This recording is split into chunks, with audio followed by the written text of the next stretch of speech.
আজকে আমি ভাবলাম সাবুর পোলাও বানাবো। এই দেখো সাবু হচ্ছে জল ছড়িয়ে রেখে দিয়েছি। এখানে দেখো আমি কি সবজি নিয়েছি, আলু কুচি, গাজর কুচি, কাঁচা লঙ্কা কুচি, পেঁয়াজ কুচি, আর এদিকে বাদাম নিয়েছি। এগুলো ভেজে তুলে রাখবো। আজকে বানাবো সাবুর পোলাও। দেখো বাদামগুলো দিয়ে দিয়েছি, একটু ভেজে তুলে রাখবো। দেখো বাদামগুলো ভেজে তুলে রেখেছি। এবার এর মধ্যে সবজিগুলোর মধ্যে গাজরগুলো কড়াইতে দিয়ে দেবো ওই তেলেই। গাজর কুচিগুলো দিয়ে দিয়েছি। এবার এর মধ্যে এই যে আলু কুচিগুলো দিয়ে দেবো। দেখো দিয়ে দিলাম, দেখো দিয়েছি। এবার এটা একটু ভাজা ভাজা হবে, একটু ভাজা ভাজা করবো।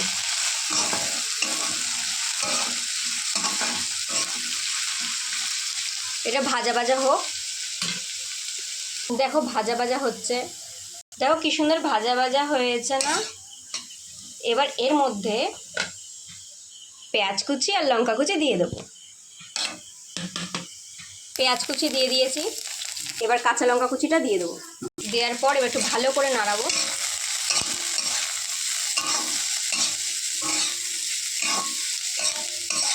দেখো এবার এর মধ্যে যত মশলা আছে সেগুলো দেবো।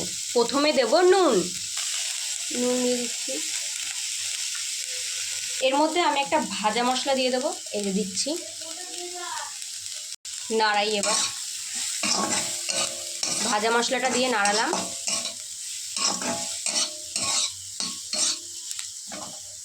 দেখো নাড়িয়েছি, নাড়াতে নাড়াতে দেখো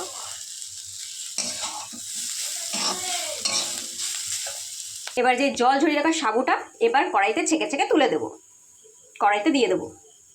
দেখো সাবুদানাগুলো দেওয়া হয়ে গেছে, এবার নাড়াবো, ভালো করে মেশাতে হবে। দেখো এটাই তো সাবুর পোলাও।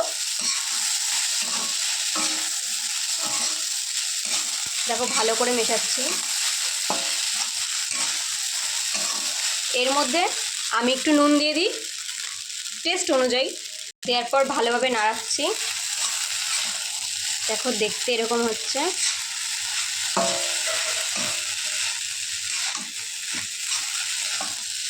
আমি ফার্স্ট টাইম বানালাম, জানি না কেমন হবে। বাদামগুলো ভেজে রেখেছিলাম, এইগুলো কড়াইতে দিয়ে দিলাম। এবার নাড়াচ্ছি।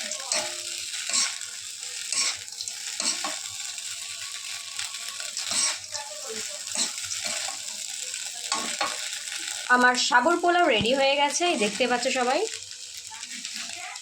দেখতেই পাচ্ছ। এবার হচ্ছে প্লেটে নামানোর পালা। এবার আমার স্টুডেন্টকে দেবো আর মাকে খাইয়ে বলবো যে কেমন হয়েছে, একটু খেয়ে দেখতে। ফার্স্ট টাইম তো, দেখি। আমার রান্না কমপ্লিট, এবার গ্যাসটা অফ করে দিই।